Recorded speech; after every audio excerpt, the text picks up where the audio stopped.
importante que dedicarse a un código técnico, como es un código de procedimiento civil, y ese código no se aprueba, se llega a las elecciones. Se llega a las elecciones de diciembre. En diciembre hay elecciones legislativas, una nueva correlación de fuerzas surge de cara a la Asamblea Nacional, y en enero de 2016 se comienza a trabajar en un proyecto de código de procedimiento civil que lo voy a llamar Delsa Solórzano, porque la diputada para la época Delsa Solórzano ocupó la Comisión de Política Interior y ella dirigía en ese momento. Entonces se nombró un equipo de asesores y se comienza esa tarea de redactar un código de procedimiento civil. Es conocido que no estoy de acuerdo para nada con el trabajo que se vino haciendo, y no estoy de acuerdo porque considero que al haber partido de un código presentado por un grupo de abogados de la Sala de Casación Civil, absolutamente bajo el anonimato, y siendo esto totalmente contrario a lo que tenemos actualmente, un código de procedimiento civil que fue elaborado por Aristides Rengel Romberg, Leopoldo Márquez Áñez, José Andrés Fuermayor y el juez Luis Mauri. Es decir, tenemos como coautores de un proyecto de código que además se consultó a las academias, se consultó a las facultades de Derecho, a los colegios de abogados, a la Federación de Colegios de Abogados, se hicieron cursos, charlas, etcétera, etcétera. Y el producto de todo aquello fue un código de procedimiento civil que aún con 6 intentos de reforma sigue aguantando y ha servido para la sustanciación de las causas en todos estos años. Después de ese código de Delsa Solórzano, el cual a partir de mediados del año 2016 tampoco siguió adelante el empeño, y con el cual, insisto, yo me aparto porque siempre la génesis de ese código era el primer código que presentó la Sala de Casación Civil.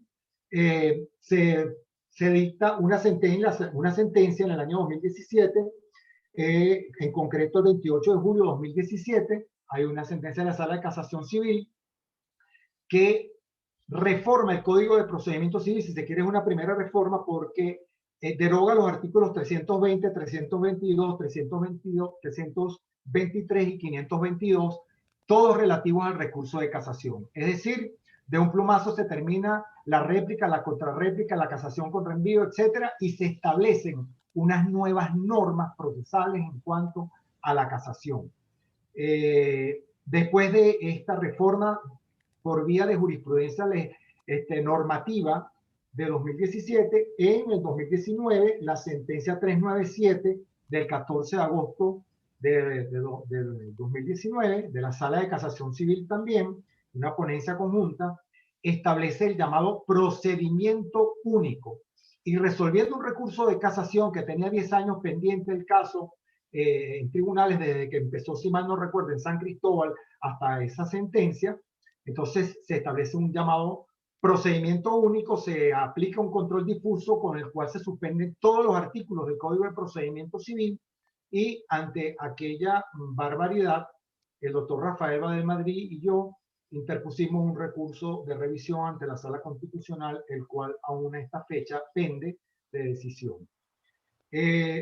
No contento pues con todas estas trayectorias, luego vino una resolución, la resolución 005-2020, que dicta la Sala de Casación Civil en ejecución de la resolución 008-2020 de la Sala Plena, que desde la resolución 001 del 13 de marzo de 2020 había comenzado a establecer normativa en materia procesal, había suspendido los lazos procesales en todos los juicios y establecido, y entonces ante 8 meses de suspensión del servicio de justicia en nuestro país, pues se dicta esa resolución por parte de la Sala Plenaria 0008, y sobre la base de esa, la Sala de Casación Civil dicta la 005, que establece la figura de lo que llaman el despacho virtual.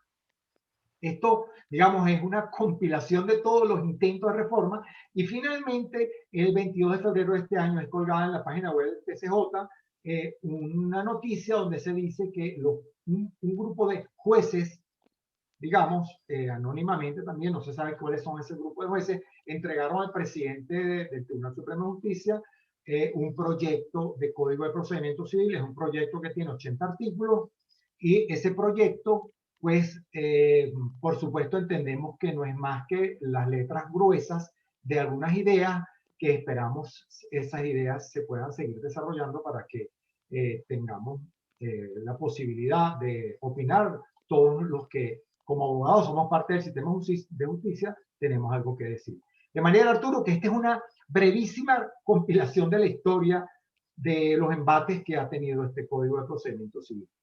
Bueno, excelente, Álvaro, excelente resumen, porque básicamente ha habido reformas ya, pues diría yo, casacionales o de alguna manera por el Tribunal Supremo de Justicia que también han afectado el código que originalmente se impartió. Pero voy a hacerte una variante del tema que vienen desarrollando. Ciertamente, la Constitución bolivariana vigente dio a luz dos artículos que son sumamente interesantes e importantes. Y me refiero al artículo 26 y el artículo 257, que establecen los principios de la justicia accesible, breve, oral, sin dilaciones indebidas, donde básicamente hay una serie de principios que no estaban en la Constitución del 61 y que, entre comillas, fueron por primera vez expuestos en un texto magno como el que actualmente rige. El CPC vigente es un código del 87, la última vez, con las variantes que acabas tú de decir, pero es un código... Bueno, una reforma en el 90. Exacto, en el 90 es preconstitucional, se cambió el artículo de las vacaciones judiciales, etcétera, pero es un código sin duda preconstitucional. Sí. ¿Tú crees que es necesario o sería necesario adaptar ese código preconstitucional a lo que significan los postulados del artículo 26 y 257? En otras palabras, se requiere una reforma integral basado en estos dos postulados que acabo de mencionar, los artículos 26 y 257 de la Carta Magna. Mira, Arturo, fue tal la lucidez de los proyectistas de este Código de Procedimiento Civil. Primero, que la exposición de motivos del Código de Procedimiento Civil yo creo que tiene que ser materia de estudio de todos los estudiantes de Derecho y de todo procesalista, en donde ya tienes allí, de verdad, unos criterios formativos y los que inspiraron a los reformistas, a los proyectistas de este código. Pero, insisto, avisoraron de tal manera lo que era el dibujo de un juez director del proceso pintado en el año 1986, que por supuesto que el Código de Procedimiento Civil vigente, yo reto, pero a cualquiera, a que me desmienta si yo le digo que es un código que está impregnado por la oralidad, celeridad, concentración e inmediación del juez. Y todo eso lo vamos a conseguir en el libro cuarto del Código de Procedimiento Civil, en el artículo 859 y siguientes, en donde está legislado un procedimiento oral, que hace 35 años, ¿verdad? Por supuesto que fue un procedimiento oral de avanzada. Al día de hoy, en ninguno de los proyectos de Código de Procedimiento Civil, y menos este que están llamando Código Orgánico, ¿verdad? Procesal civil, en ninguno está concebido de la manera tan atinada y tan sabia como lo hicieron los lúcidos proyectistas de este Código de Procedimiento Civil hace 35 años atrás, insisto, y que ha habido una timidez enorme por parte, en su momento, del Ejecutivo Nacional, como lo exhorta el mismo Código de Procedimiento Civil, y luego sí, con la entrada en vigencia de la Constitución, cuando se establece que la Sala Constitucional ejerce la dirección suprema del gobierno de los jueces y del Poder Judicial, pues ok, ha podido la Sala Constitucional, se ha podido poner en marcha este procedimiento oral, pero desde el mismo año 99, cuando tenemos una nueva Constitución. De manera que el artículo 206 del Código de Procedimiento Civil dice a la letra: en ningún caso se declarará la nulidad del acto si está alcanzado el fin al cual está dirigido. El artículo 257 del Constitucional recoge exactamente el mismo principio, ¿verdad? De la garantía del fondo ante la forma, donde desde el año, como insisto, en el año 1986, ya ese era un principio al igual que el principio juez director del proceso, principio de citación única, principio de preclusividad de los lapsos procesales, principio de integridad de los lapsos procesales, principio de igualdad ante el juez, principio de equilibrio procesal, principio claro de la carga de la prueba. Quien alega tiene que probar. Cualquier invento distinto a ello no es más que una afrenta contra el debido proceso, el derecho a la defensa y el equilibrio procesal. Este proyecto, vamos a referirnos al proyecto de febrero de 2021, establece un principio que es el de la carga dinámica de la prueba. Debe probar no quien alega, sino quien tiene mejor posición para probar, y ello, por supuesto, siempre parte de una premisa equivocada, porque ¿quién puede afirmar que una de las dos partes del contrato es la que puede tener mayor facilidad para la prueba? No vale, el principio es que quien alega la existencia de una obligación debe probarla, y si es el hecho extintivo también debe demostrarlo. Punto. Y eso ha servido aquí en Venezuela, en Italia, en España, en el derecho colombiano, en Argentina y en cualquiera de los derechos de tradición romana. De manera que, bueno, mira, yo no creo lo que tú me estás planteando. Puedo estar de acuerdo, sí, claro, no me voy a cegar tampoco. Puedo estar de acuerdo que debemos dar un paso a una revisión de nuestro Código de Procedimiento Civil, solamente centrada en el capítulo del procedimiento oral. Y por supuesto, hemos despertado desde el 13 de marzo de 2020 a hoy a una nueva realidad mundial. La humanidad se dio cuenta que esto que estamos haciendo hoy en este salón, donde gracias a la magia de este mundo cibernético, yo puedo estar hablando en este momento con 60 participantes, como lo estoy viendo aquí, a los cuales agradezco. Y fíjate, todos cabemos en este salón, no tenemos calor, no estoy molestando ni nadie me molesta a mí, porque en este momento pueda estar tomando agua, o porque pueda tomar algunas notas de lo que yo puedo estar tratando de transmitir, y podemos coexistir. Pues por supuesto que algo como esto tenemos que aplicarlo, como ya lo venimos haciendo y se viene haciendo a nivel mundial en materia de arbitraje desde hace muchísimos años, por lo cual debemos, ¿verdad?, tomar la experiencia que en el mundo arbitral ha tenido la aplicación de la virtualidad, ¿verdad?, en donde hay incluso protocolos, ¿verdad?, como las reglas de Praga, como el protocolo de Seúl, que se suscribió en marzo de 2020, sobre el desarrollo de una audiencia a través de los medios telemáticos. Eso sí estoy de acuerdo. Pues reformamos el capítulo de procedimiento oral, establecemos un verdadero procedimiento virtual, y ya hablaremos de eso, si te apetece, porque aquí se está confundiendo procedimiento virtual con mandar un correo a un tribunal. Por Dios, ¿qué es esto? Entonces, yo estoy de acuerdo con que adoptemos un procedimiento virtual, ¿verdad? Y además de eso, porque reformemos, mejoremos el procedimiento oral, porque sí puede que tenga algunas deficiencias, pero es absolutamente un procedimiento oral el que tenemos, donde hay oralidad, donde hay inmediación, donde hay concentración y donde hay celeridad. El juez dicta la sentencia oralmente frente a las partes en 60 minutos, y el juez toma una audiencia de juicio en presencia de las partes, como estamos acostumbrados a hacerlo desde hace 35 años en materia de garantías y derechos constitucionales a través de los amparos constitucionales. Perfecto, Álvaro, muy bien. Álvaro, hay una variante, disculpa que vuelva con las variantes, pero es básicamente... Todas las que quieran. El nuevo o el proyecto que estamos tal vez discutiendo hoy plantea la creación de un procedimiento único para la sustanciación de todos los casos. ¿Sí? Que todos los casos pasan por el mismo carril, por el mismo camino, sea un proceso ejecutivo o un proceso ordinario. ¿Tú crees que esto es posible en la práctica? Tú que eres una persona que lleva muchos años litigando, y te imaginas esto rodando o caminando procesalmente hablando en lo que sería una práctica diaria procesal de lógica. No, realmente es imposible. Mira, es más, el día que aquí demos el paso, pero concienzudamente, con la técnica que se requiere para ello, con, digamos, persuadidos de los recursos que tiene que tener el Poder Judicial para que un juez pueda afrontar procedimientos virtuales, procedimientos orales, para que realmente nuestro sistema de justicia, al fin y al cabo, entre en el siglo XXI, yo estoy seguro que no vamos a poder de un día para otro hacer un cambio tan tajante como eso.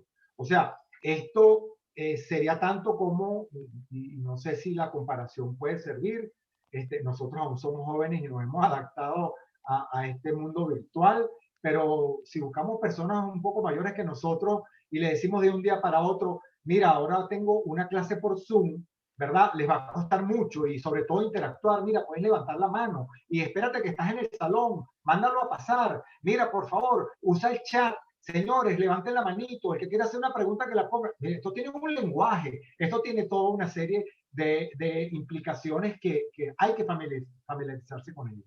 Imagínate el procedimiento único.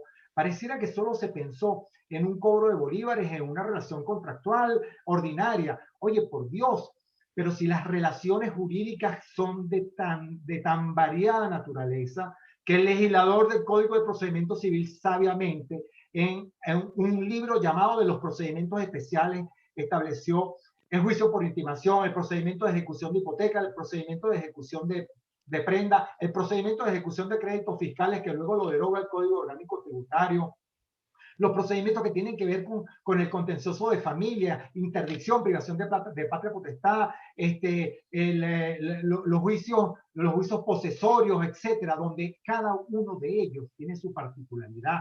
Y es que los procedimientos ejecutivos son procedimientos que comienzan con la sentencia. Yo en el procedimiento monitorio, los procedimientos ejecutivos, llamados procedimientos inductorios, donde yo no tengo que sustanciar una fase previa para establecer el derecho. Tú entras al procedimiento ejecutivo con un derecho reconocido por un documento, normalmente un documento público que causa ejecución, de manera que cuando yo tengo una hipoteca registrada y yo voy a la ejecución de hipoteca, ¿cómo vas a pensar en una fase previa de un procedimiento que tal como está planteado, donde hay una fase de una mediación? Por Dios, el banco no quiere que mediar, el banco quiere que le pagues, el acreedor hipotecario. Lo único que requiere es el pago, y por eso tu defensa es paga o demuestra que pagaste, más nada. O pagas, te estoy llamando al juicio, es para que vengas a pagar o para que demuestres haber pagado. Y en el procedimiento de la vía por intimación, que hay que corregir algunas deficiencias, y en todos los procedimientos especiales normalmente se parte de la premisa de que yo tengo preconstituido un título que me da el derecho de ir a la fase directa de ejecución. El auto de admisión es lo que se ejecuta. En el procedimiento ordinario vamos a ir a una fase en donde habrá hechos controvertidos, habrá unas pruebas sobre los hechos controvertidos, el juez tendrá que establecer los hechos controvertidos con las pruebas y determinará la sentencia si tienes el derecho o si no lo tienes y en qué medida lo tienes. Por eso no puede sustanciarse en un solo procedimiento, procedimiento ejecutivo, interdictos posesorios, procedimientos derivados de relaciones contractuales, hechos ilícitos extracontractuales o responsabilidad aquiliana, daño moral, etcétera, etcétera, etcétera, porque cada uno de ellos, ¿verdad? Algunos se podrán meter en un bloque de un procedimiento ordinario, que es lo deseable, y siempre deben existir los procedimientos especiales. Por eso, en resumen, Arturo, no es posible. La respuesta en el examen es no es posible que en un solo procedimiento sustanciemos el cobro de unos honorarios profesionales de un abogado, un daño moral, un interdicto de obra nueva, mi vecino toca batería a las 3 de la mañana y no me deja dormir. Por cierto, por ahí está el amigo Valerio González. Qué gusto, Valerio, qué honor que estés por allí. Y bueno, entonces Valerio tocando batería a las 3 de la mañana. Bueno, entonces yo de repente quizás se me ocurre que voy a la vía constitucional, y entonces eso, cada uno de ellos va a tener una vía muy específica, y por eso hace falta que lo primero que cuando se piensa en una reforma es en la formación de los jueces. Y por eso los jueces laborales primero estudiaron el procedimiento que estableció luego la LOCTRA. Ellos se prepararon primero, hicieron cursos, la Escuela de la Judicatura dio cursos, muchos profesores dimos charlas, hubo muchos eventos sobre la transmisión del conocimiento, de cómo se iba a llevar adelante la aplicación de la Ley Orgánica de Tribunales y Procedimientos del Trabajo, y luego los jueces salieron airosos, a afrontar las audiencias de mediación, las audiencias de juicio, las audiencias de apelación y las audiencias de casación. Correcto. Bueno, muy bien. Bueno, ahora sí vamos a la pregunta medular y creo yo que es básicamente un poco, ya nos has adelantado, ya hemos adelantado el tema del procedimiento único, ya hemos adelantado un poco algunas variantes del proyecto, pero nos gustaría entonces ahora sí, Álvaro, nos deja un poquito un paneo en caso que plantea esta reforma y en caso de estar de desacuerdo con el procedimiento virtual que plantea esta reforma, explícanos un poco tu posición al respecto, que más allá de cualquier punto de vista que pueda tener alguno de la audiencia, es valiosa tu opinión en esta parte de la explicación. Bueno, como no, con mucho gusto. Fíjate, yo comienzo por lo último. No estoy en desacuerdo. Yo no estoy para nada en desacuerdo con el procedimiento virtual. Eh, por eso en las posiciones juradas hay que hacer una sola pregunta, una sola afirmación por cada pregunta. Pues si me pregunta que si estoy de acuerdo con el procedimiento de este código de procedimiento y entonces y no estoy de acuerdo tampoco entonces con el procedimiento virtual, ahí hay que entonces dividir las opiniones, ¿no? Yo estoy de acuerdo absolutamente y lo expresé anteriormente, con que vayamos a una justicia verdaderamente virtual, dar el paso hacia una justicia virtual. Es decir, que yo desde mi casa, desde donde estás tú, que estás en este momento fuera de Venezuela, desde donde están algunas de las personas que están aquí invitadas hoy, como por ejemplo el profesor Eloy Anzola, qué gusto verte aquí, Eloy está también en Miami, donde está el doctor Rafael Badel, también está fuera de Venezuela, y donde a lo mejor Adolfo, que viaja mucho por temas de, Adolfo Baica me refiero, que viaja mucho por temas de arbitraje, y juntos hemos asistido a muchos congresos en diferentes países de Latinoamérica y en Europa, y pues que Adolfo esté en este momento, por ejemplo, en unas jornadas en Perú, y él diga, bueno, yo tengo que contestar una demanda mañana, o yo tengo un acto de testigos, y Adolfo pueda llevar adelante su acto de testigos, ¿verdad? Allá en Lima, él entró en una computadora y lo lleva adelante y hace su interrogatorio, y entonces yo lo controlo también desde aquí, desde mi casa, desde mi oficina. Yo estoy absolutamente de acuerdo con eso. Lo que no estoy de acuerdo es con que las cosas se hagan improvisadamente, con que se hagan en un conciliábulo donde no sabemos quién está planteando las cosas, en donde yo estoy seguro que muchos de los que estamos acá y otros que no están, pero que quisieran ser oídos, tienen muchísimo que opinar para que realmente tengamos un procedimiento de lujo si queremos mejorar solamente el capítulo del procedimiento oral. El Código de Procedimiento Civil, insisto, ya no es posible buscar al maestro Aristides Rengel Romberg, a Leopoldo Márquez Áñez, a José Andrés Fuenmayor y al juez Luis Mauri para que vengan nuevamente con su lucidez a ayudarnos en la labor de hacer un código, y tendría que ser mucho mejor que el que ellos hicieron,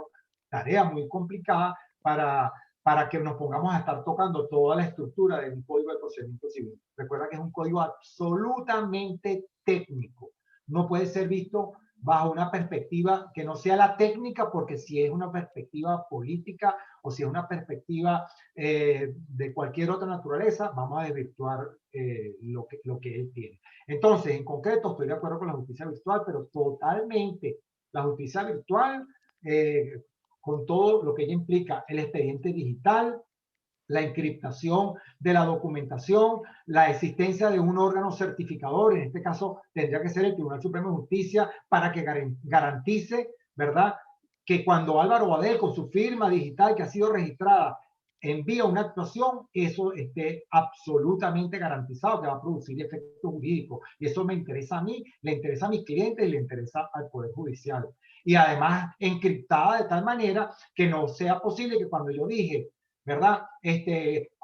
Apelo de la sentencia de tal fecha, en la diligencia luego aparezca que dice no apelo, me le agregaron un no apelo. Entonces, eso solo me lo garantiza una verdadera justicia virtual.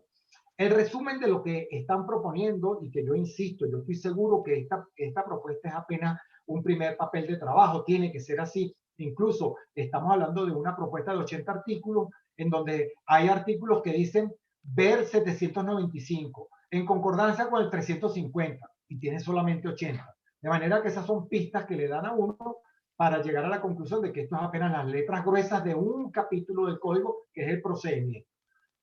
¿Cómo está planteado el procedimiento?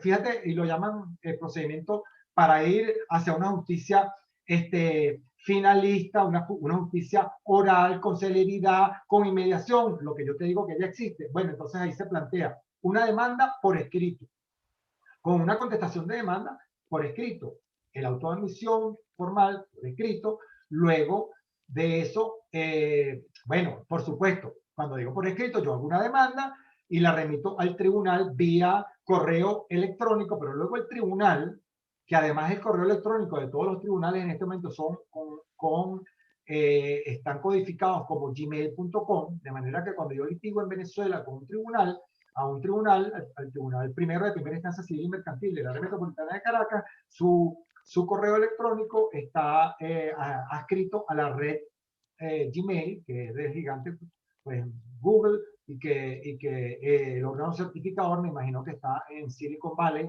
y no aquí en la esquina de Pajarito, que es donde debería haber, o en cualquier otro organismo público de certificación. De manera que hay una demanda escrita que luego que yo la remito en formato PDF al tribunal, y el tribunal me dice venga a traer su demanda el próximo lunes a las 10 de la mañana o en las horas de la mañana, y yo llevo mi demanda y se abre un expediente formal, sigue siéndolo así, y luego hay una contestación de demanda en los mismos términos, solo que la oferta probatoria se agota en la demanda y en la contestación respectivamente, toda la oferta probatoria, y luego de que ya está trabada la litis, entonces el juez llama a las partes a una audiencia preliminar. Vaya sorpresa, yo pienso que la audiencia preliminar es una audiencia, me imagino, como debe ser, de depuración. Bueno, esta es una audiencia de mediación donde hay partes en conflicto, en relaciones civiles, donde voluntariamente no han escogido al Poder Judicial para la solución de sus conflictos. Eso es, de una vez murió al nacer, porque no va a haber conciliación. ¿Por qué si hay conciliación? ¿Por qué si hay mediación en materia de arbitraje? Porque Álvaro Baer y Arturo Bravo, que estamos relacionándonos con un contrato, decidimos que si tenemos alguna diferencia lo vamos a llevar ante el Centro de Arbitraje de la Cámara de Caracas. Y el día que tenemos esa diferencia nos vamos a la Cámara de Caracas. Y muchas veces va a haber una fase previa en donde seguramente podemos llegar, y el porcentaje es muy alto, de acuerdos que se logran en la fase inicial, en estas fases de mediación. Pero es que los litigios son sobre materias de responsabilidad contractuales, de hecho ilícito contractual, de que yo te causé un daño porque te choqué y no te quise pagar, entonces yo no quiero mediar contigo, yo lo que quiero es que tú me soluciones. Por eso esa audiencia es un error, hacer una audiencia de mediación en materia civil y mercantil. Y más error es todavía que el juez de mediación luego es el juez que va a dictar la sentencia. Porque tú me dirás, si tú vas a querer decir, aun cuando desde el punto de vista teórico dice que el juez no podrá extraer conclusiones de los dichos de las partes en su presencia, tú me dirás, si yo te confieso a ti, Arturo, bueno, Arturo, lo que pasa es que yo no te quiero pagar, ¿vale? Porque a mí me parece que tú, no sé, me estás presionando demasiado. Yo si acaso te pago el día que yo pueda. Bueno, yo reconocí la existencia de la deuda. Tú me dirás cómo el juez se desprende de esa carga subjetiva que se genera cuando yo en una audiencia de mediación reconozco los hechos. Entonces, ¿cómo está planteado? Así como te lo vengo diciendo, demanda, contestación, una audiencia preliminar que es para que haya mediación, pero que es más grave aún, si las partes no asisten, si la parte actora no asiste a la mediación, se entiende desistido el procedimiento, y si es la parte demandada que no asiste a la mediación, se entiende que admitió los hechos. ¿Cómo entender, si ya se trabó la litis porque hubo demanda y contestación, cómo entender que ahora yo puedo quedar confeso si ya yo expuse mis hechos y promoví mis pruebas? Por Dios, lo que se entiende es que no quiero mediar, es lo que las audiencias preliminares tienen como característica. Las partes que no acuden a la audiencia preliminar sencillamente no tienen intención de llegar a una mediación. Y luego de esto es una audiencia en una segunda parte, si no hubo mediación, donde hay depuración del proceso, se resuelven las cuestiones previas, y luego de eso el juez se evacúan las pruebas y el juez dicta sentencia. O sea, es un procedimiento en donde no hay ni una vez audiencia de juicio, en donde el juez escuche a las partes en una verdadera audiencia oral y donde viéndole la cara le pueda hacer preguntas y donde el juez le pueda directamente al testigo hacer repreguntas, como en este momento está establecido en el CPC. Yo termino esta parte diciéndote, el juez, ese juez director del proceso, ese juez que de verdad entiende cuál es su rol de cara al Código de 1986, tiene la facultad de decirle a un testigo, voy a hacerle preguntas al testigo para que me aclare.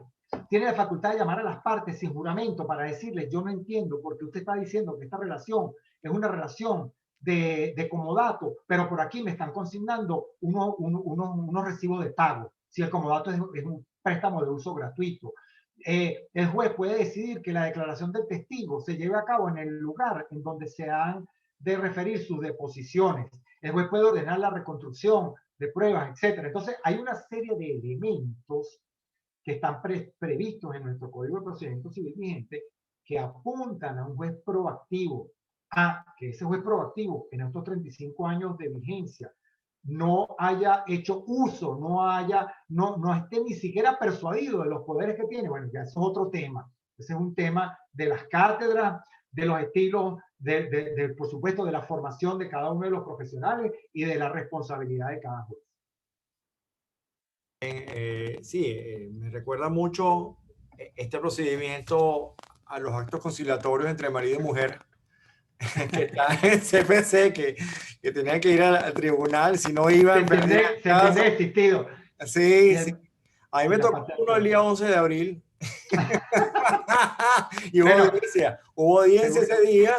Y bueno, te entenderás que definitivamente yo representaba al demandante y quedó desistido el divorcio. Luego lo pudimos reponer, pero esas audiencias de conciliación formales no, en general son poco exitosas. Mira, la audiencia preliminar es para establecer los hechos controvertidos. Es decir, lo que sí puede ocurrir es que Arturo Bravo y Álvaro Badel, en la audiencia preliminar, digamos, ya yo vi las pruebas de Arturo, que es la parte actora, y yo soy la parte demandada y ya él vio mis pruebas. Bueno, está bien. Yo quería probar con testigos, ¿verdad? Tal y tal cosa, pero está bien. Entonces, mira, ya tú me lo estás reconociendo. Entonces Arturo me dice, mira, si es, para eso son tus testigos, no estés evacuando 10 personas para que puedan demostrar que los hechos ocurrieron de día. Está bien, yo convengo en ese hecho. El tema para mí no es que ocurrió de día y que había claridad, es que tú ibas a exceso de velocidad. Ah, ok, está bien. Entonces ahora fíjate, el juez en la audiencia preliminar, ¿cuál es la virtud que tiene una audiencia preliminar? De ella se extraen los límites de los hechos controvertidos. Puede que haya hechos admitidos, puede que haya hechos que no son relevantes, haya hechos que sean inconducentes, impertinentes, junto con pruebas también que se van a analizar en esa audiencia, y al final el juez levanta un acta y dice, señores, la dosis de jurisdicción que yo tengo aquí, que voy a decidir por el poder que me ha dado el Estado y porque ustedes han confiado en el Estado la resolución de este conflicto de esta manera, es la siguiente. Los hechos controvertidos son A, B y C. D es un hecho admitido, sale del espectro del mundo probatorio. E es un hecho irrelevante que ustedes mismos le han quitado toda importancia jurídica y en consecuencia vamos a trabajar sobre la base de estos hechos controvertidos. Y así lo establece en un acta y esa es una audiencia preliminar. La audiencia de juicio, ¿a qué se va a referir? A los hechos controvertidos. Las pruebas en la audiencia de juicio con la inmediación del juez van a referirse a los hechos controvertidos. No lo veo tan complicado, es muy fácil de que las cosas se hagan bien y dejarnos de estar inventando que una audiencia preliminar en materia de litigios civiles y mercantiles va a haber una conciliación, porque ni que establezca, en materia laboral se establecen cuatro meses de conciliación y muchas veces no se logra. Aquí lo que está previsto son 10 días, que solamente se podrá hacer 10 audiencias, hasta 10 audiencias de conciliación. Tú me dirás, además, si el juez hoy tiene una audiencia de conciliación a las 10, otra a las 11, otra a las 12, cuando las difiere, bueno, el diferimiento normalmente será para la tercera audiencia. O sea, normalmente le podrá alcanzar para hacer 3 audiencias quizás. Y eso en los primeros meses cuando tenga un poquito de ánimo. Ya después después de la primera audiencia la fijará la otra al 10º día y se terminó esta etapa. Vámonos para la sentencia. Sí, sí, totalmente. Álvaro, ha hablado un poquito y hemos hablado un poco del código como concepto, has hablado de las personas que estuvieron encargadas de la reforma del 85, 86, Márquez Áñez, Rengel Romberg, Mauri y Mayor. Básicamente ellos tuvieron un tiempo largo trabajando en esto, buscaron el código italiano, Así es. un proceso monitorio de otras latitudes y creo que trajeron un código innovador que tú y yo tuvimos la suerte de empezar a litigarlo desde que nació. Es decir, tuvimos la dicha de nacer en ese código como código de cabecera y no el anterior, y lo vimos, como que dice, nacer y vivir y reproducirse, y bueno, en algún punto falleciendo en algunas cosas que falleció, desgraciadamente. Ahora, ¿cómo sería, en tu criterio, hoy en día, si tuviéramos esa posibilidad y tal vez quisiéramos hacer algo verdaderamente organizado? ¿Cómo tú ves una reforma si tuviéramos la posibilidad de emprenderla hoy y estuviera en tus manos o en nuestras manos poner ese elemento a rodar para crear un código que verdaderamente sea útil y sea válido? Y disculpa que te haga esta acotación, muchas cosas no son ni siquiera necesarias reformar. Te hablo de una experiencia que tal vez suena extraña. En Estados Unidos empezó Zoom, las audiencias en Zoom, hasta jurado va a haber por Zoom, y no hubo una reformar nada, sencillamente hubo un acuerdo y de la noche a la mañana, así como aprendimos a levantar la mano en Zoom, enseguida el sistema se acopló a una realidad que es la que tenemos hoy, y para eso no hace falta hacer un gran movimiento de reforma, sino tener la voluntad de aplicar medios capaces de resolver el problema de la inmediatez, de ver a la otra parte de las audiencias, que significa oír y que se lleve a cabo una decisión que responda a los planteamientos de las partes. Pero te dejo a ti porque no quiero restarte posición en esta charla. Fíjate, ¿cómo se debería hacer? Básicamente con auxilio de todos los que podemos, de todos los que tenemos la obligación técnica, profesional, por la formación que tenemos, por los años que tenemos transitando en esto, por los que son nuestros maestros, que algunos o muchos de ellos todavía están hasta litigando, hasta siguen enseñando, siguen transmitiendo conocimiento, siguen en nuestras universidades, afortunadamente, o brillan fuera de nuestras fronteras y que los necesitamos para que vengan a aportar un granito de arena. Entonces, ¿qué es lo que se requiere? Bueno, se requiere el concurso de voluntad, sobre todo del ente que constitucionalmente le corresponde llevar adelante la tarea de mejorar este Código de Procedimiento Civil, que es a la Asamblea Nacional. La Asamblea Nacional tiene la responsabilidad histórica, en mi criterio, para abordar la reforma de una ley tan técnica como es este Código de Procedimiento Civil, que ha sido inclusive copiado o ejemplo de muchos otros países de América Latina, algunas de sus instituciones, y que la obra de los proyectistas trasciende de nuestras fronteras, y perdóname que insiste en eso, pero el Tratado de Derecho Procesal del maestro Rengel Romberg es texto obligatorio de estudios en las universidades de Iberoamérica, y su obra es conocida absolutamente por los profesores con los que compartimos en algún momento en eventos. Siempre inmediatamente lo tenemos allí.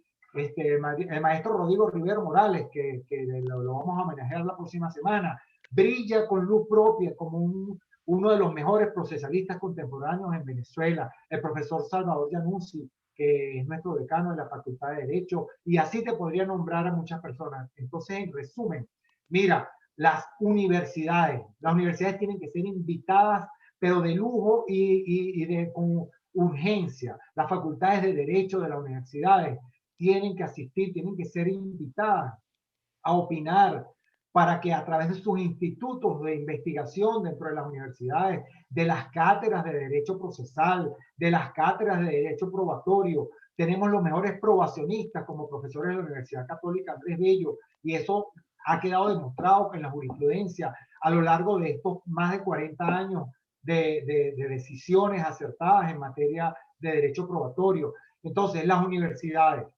la Academia de Ciencias Políticas y Sociales, por supuesto, en donde están congregados la cantidad de profesionales, de doctores, de profesores de la Facultad de Derecho que son absolutamente calificados, que con la experiencia que han tenido para ser formadores de juventudes y para ser formadores de profesores y de quienes luego tenemos la tarea de seguir formando hacia abajo. Es una invitada obligatoria. Los colegios de abogados no pueden apartarse de esta labor tan importante. La Federación de Colegios de Abogados, el Poder Judicial, por supuesto. Este proyecto dice, unos jueces le entregaron, pero señores, los jueces no tienen nombre y apellido. Por supuesto que orgullosamente, si yo fuera juez, yo diría, mira, Álvaro Badel está aportando un artículo y yo quisiera sugerir que tal cosa, y entonces este es mi pequeño aporte, y ahí lo vamos a discutir. Entonces, en resumen, ¿cómo hacer un código de procedimiento civil o la reforma del capítulo solamente referido al procedimiento oral? Pues con el concurso de voluntades de tanta gente que tiene mucho que aportar en esta materia y que con grandísima experticia se puede hacer un buen trabajo. Esa es la forma de aportar. Y en cuanto al procedimiento virtual, pues por supuesto que también gente que maneja todo lo que es el tema de las redes sociales, todo ese gran mundo que implica, ¿verdad? El tema de la virtualidad tiene muchísimo que enseñarnos, porque, insisto, la justicia virtual no es que yo le mande un correo electrónico a un tribunal, no es que una resolución diga, o este proyecto de estos 80 artículos diga, en las semanas flexibles le daremos cita y en las semanas rígidas usted se queda en su casa. Ajá, o sea que este código se va a legislar y va a pensar que eso de semana flexible y semana rígida se queda para siempre, porque hay un artículo de ese proyecto que se sigue refiriendo, como lo hace la resolución 005-2020, a las semanas rígidas y flexibles. Yo lo que entiendo que alguien agarró las normas de la resolución 005 y las pusieron allí, las compilaron, le pusieron un poquito de cada cosa y al final salió ese producto final que está muy mal, muy mal, absolutamente contradictorio. Álvaro, agradecidísimo por esta disertación. Creo que por lo menos nos quedó claro el por qué la sugerencia de incluir entre signos de interrogación la reforma integral del CPC y muy clara tu disertación en cuanto a lo que hay que hacer y tal vez algunas ideas importantes de cómo hacerlo. Álvaro, hay una serie de preguntas que nos ha hecho la audiencia. Invitamos a los que están presentes a hacernos preguntas vía el chat. Está abierto y yo voy a tratar de recoger algunas de ellas en el tiempo que nos queda y con mucho gusto Álvaro nos dará la respuesta. La primera tal vez es un tema un poquito técnico que estoy seguro nos puede dar una respuesta apropiada, si existe alguna diferencia entre la justicia virtual y la justicia telemática. Es decir, si en tu criterio son cosas definibles o tal vez forman parte de una misma idea general de forma de manejar el mundo, vamos a decir, post y en COVID. Mira, una pregunta como esa me agarra a mí movido, fuera de base, como dice, porque si yo dijera que soy experto en justicia virtual o telemática, les estaría diciendo una mentira gigantesca. Por supuesto que yo no soy millennial, tampoco soy tan viejo, aunque Arturo, yo sí estudié por el código de 1916. Oh, no, yo sé, empezamos con el código nuevo, no eso te iba a decir, las excepciones y todo aquello que tuve que ver, ¿no? Así es. Yo estudié Derecho de primero a cuarto año con el código de 1916, con la prevención de 3 años, sí. y luego en el año 86, yo me gradué en el 85, 86, nos tocó correr a estudiar este código nuevo que bajó la prevención a 1 año y fíjate que el proyecto... ¿Aló? Caramba.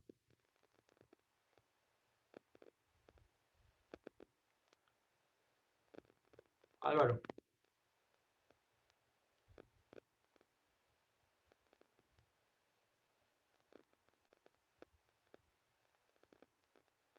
Vamos a esperar un poquito para ver si Álvaro se incorpora.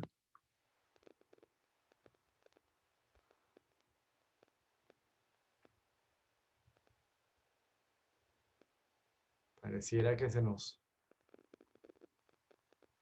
Sí, se colgó la llamada. Déjame ver si lo contactamos. Se nos fue Álvaro. Qué lástima que, que se nos haya perdido la señal. Esto es una cosa que no tocó Álvaro en su disertación y que tal vez está en una de las preguntas que tenemos por allí.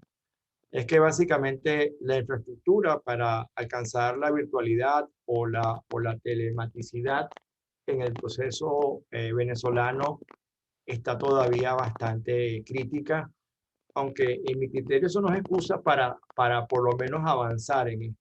Es decir, tratar de usar las herramientas que existen para de alguna manera poder usarlas en cuanto a facilitar la posibilidad de que se verifiquen audiencias o se lleven a cabo actos de manera telemática y evidentemente tener los correctores en caso de, como el que tenemos en este momento casualmente, donde una parte sencillamente, ya está Álvaro nuevamente en la sala de espera y y lo estamos incorporando en este momento.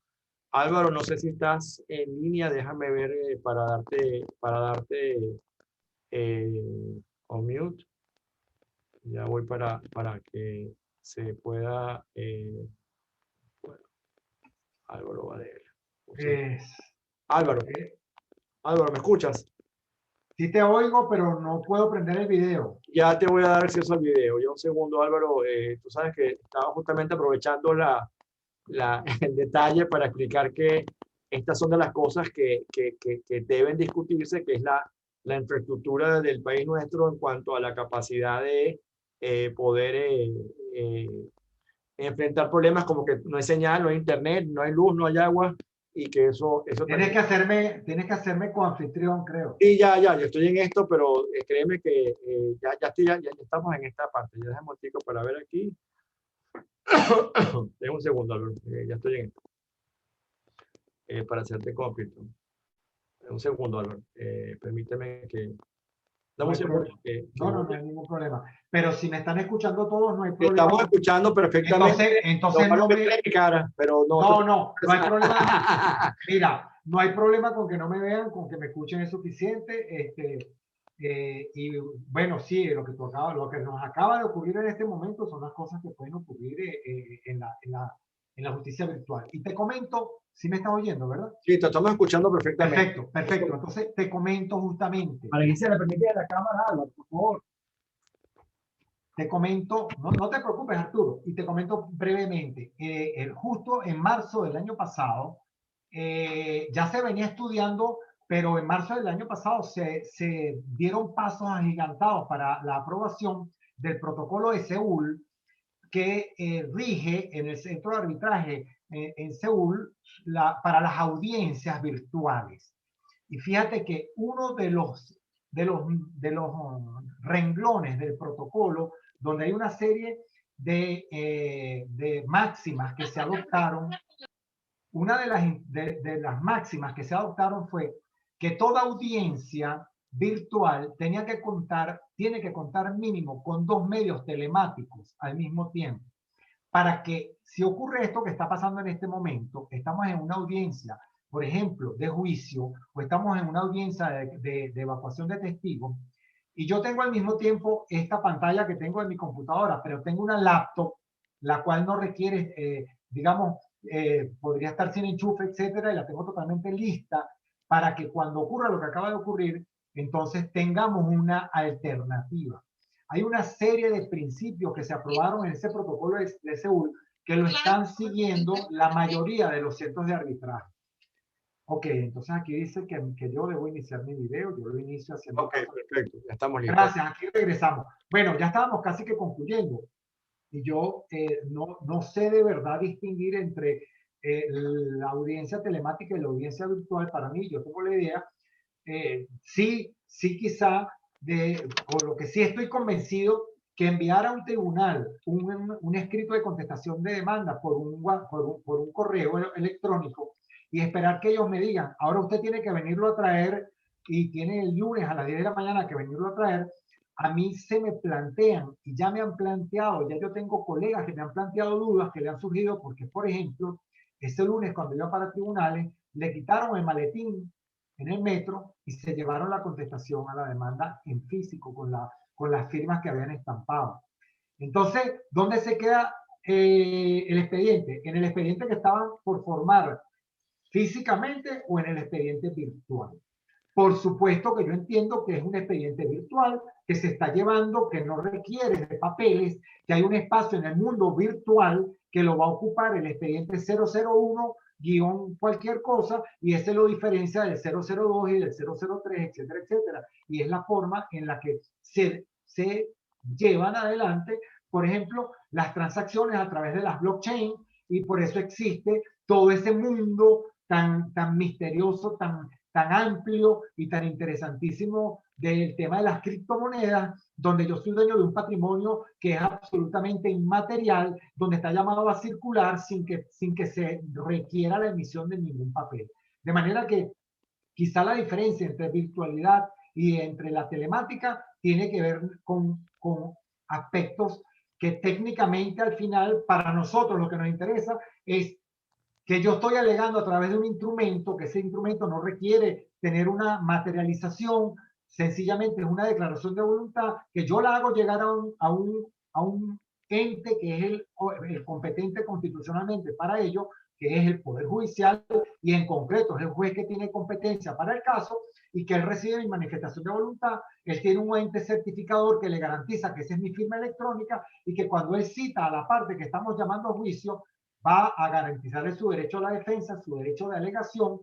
Ambos tenemos el derecho de probar, de controlar las pruebas, y luego el juez entrará en una fase en la que quizá telemáticamente nos escucha, así como me está oyendo todos los que veo por aquí, Zaira Torres, Francisco Antonio, Héctor Rosales, Juan Paredes, Oliver Canino, etcétera, etcétera, gente a las que, insisto, les agradezco muchísimo nos hayan acompañado en la tarde de hoy, y perdonen que a lo mejor a veces atropello, pero es que el tiempo, yo entiendo que hemos estado ya casi una hora y serían tantísimas las cosas que quedan por decirnos, que yo en lo particular, como parte de este equipo de profesores todos, porque absolutamente Rafael de Madrid, en el área del derecho administrativo, la profesora María Amparo Grau, Nicolás Badel, Arturo Bravo, Álvaro Badel, y ahora también pues ya la generación de relevo con Daniel Badel Porras, mi hijo, que también está allí haciendo docencia orgullosamente para todos nosotros en la Católica, en el área del derecho penal. Pues lo que queremos, nuestra idea, señores, es que tengamos este tipo de actividades donde podamos orientarlos, pero también escucharlos, donde podamos enseñarlos, pero también aprender de ustedes, y donde estas preguntas que nos están haciendo y las que nos quieran enviar a nuestros correos, siempre le podremos dar respuesta con nuestros criterios. Que nos equivoquemos, bueno, eso puede pasar, no tenemos la verdad absoluta, pero sí tenemos la buena intención de querer nutrirnos y poder nutrirlos a ustedes de lo que nosotros, quizá por las horas de vuelo de más que tenemos, podemos exhibir como conocimientos en la materia. Yo vi por ahí también una pregunta y un comentario de Edwin Marval. Edwin está graduándose en este momento. Yo soy tutor de su tesis de grado, con mucho orgullo obtuvo 20 puntos de calificación en sus estudios. Él dice: ¿cuándo se entiende interpuesto el recurso a los efectos que discurre el lapso?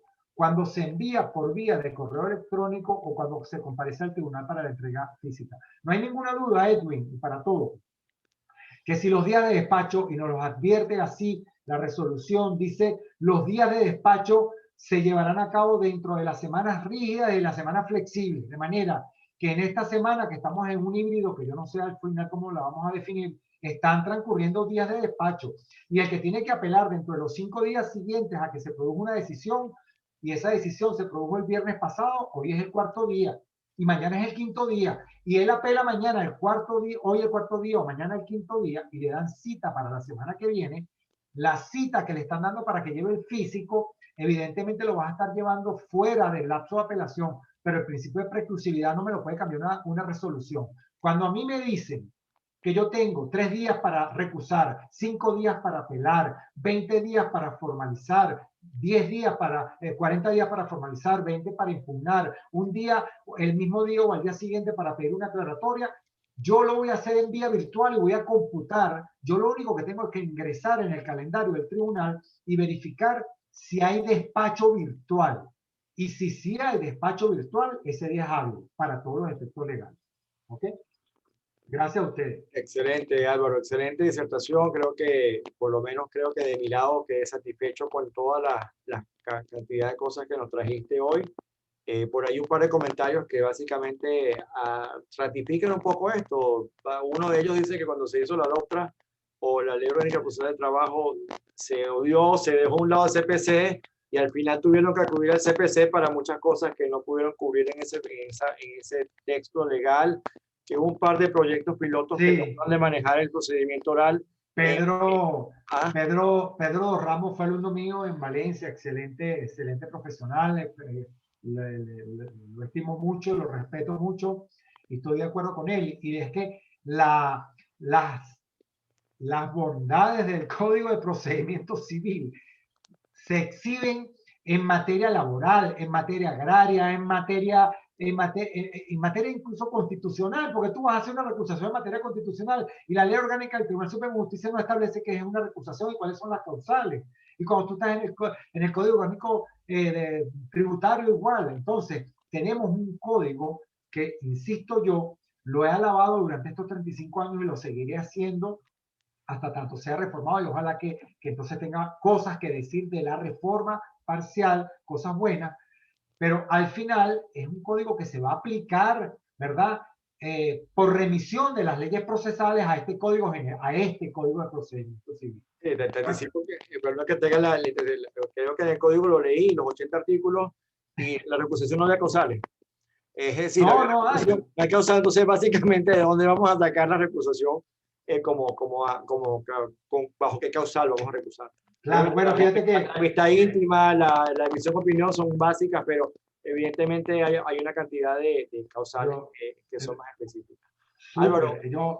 Este tipo de actividades que, bueno, nos deja mucho que querer seguir. Por el profesor Humberto Angrisano mete por aquí rapidito que debemos tener justicia los 365 días del año, 7 por 24, y yo estoy de acuerdo con que eso es posible hacerlo, pero requeriríamos entonces, no puede ser que el área metropolitana de Caracas, con 7 millones de habitantes, tengamos 12 jueces de primera instancia, ahora 13 porque la jurisdicción marítima la agregaron a la ordinaria y tenemos 10 jueces superiores, ahora 11. Imagínate 11 jueces superiores dictando justicia para 7 millones de ciudadanos. El tema es que en este momento los ciudadanos no estamos acudiendo masivamente a nuestro poder judicial. Quizá hay que también plantearse por qué está ocurriendo esto. Arturo, de verdad que, oye, un grandísimo gusto para mí también haber estado contigo. La doctora Irma Lovera, que está por allá por España, caramba, doctora, siempre un gusto verla, a usted presente en todo lo que podemos participar. Tanta gente a la que agradecerle. Valerio me dijo que él a las 3 de la mañana no molestaba, si tocaba batería, seguramente se iban a unir en coro todos los del edificio. Yo sería el primero, doctor Valerio González, cuente con eso, que así lo haría.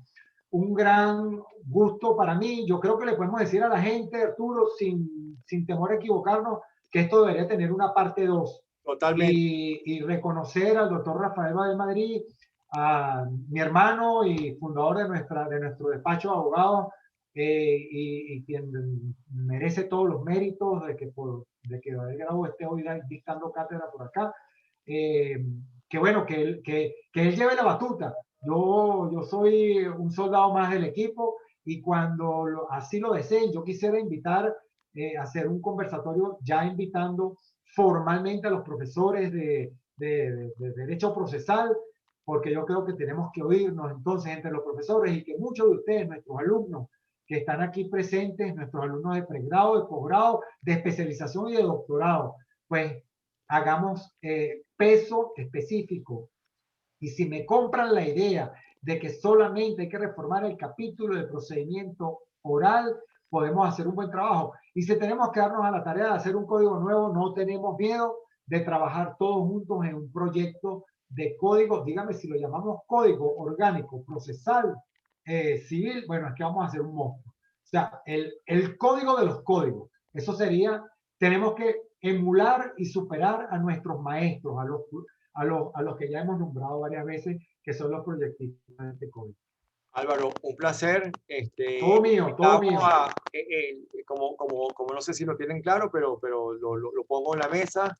Todos los jueves a esta hora vamos a estar debatiendo temas diversos. La semana pasada hablamos del trabajo americano, esta semana del CPC, y así tenemos varios temas en la cola, inclusive repetir algunas las que hemos hecho, porque la idea es tener un intercambio, vamos a decir, sano, profesional, con ideas que a lo mejor no comparten muchos, comparten otros, les gusta a algunos, no les gusta a otros. En nuestras redes sociales. Un espacio para hablar de esto, ¿dónde lo vamos a conseguir? Sí. O sea, fíjate que en nuestras redes sociales, que tenemos gente que nos asesora muy bien y lleva muy bien estos temas, se plantea la posibilidad para todos ustedes, amigos, de invitarnos a tocar temas que sean de su interés, invitarnos a analizar específicamente sentencias o analizar posiciones doctrinales o como en este caso un proyecto de ley. El derecho es dinámico, mañana puede que se pronuncie la Sala Constitucional sobre un tema que nos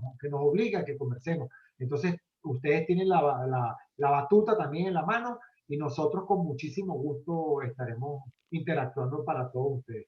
De mi parte, muchísimas gracias en lo personal, Arturo, para todos ustedes, buenas tardes.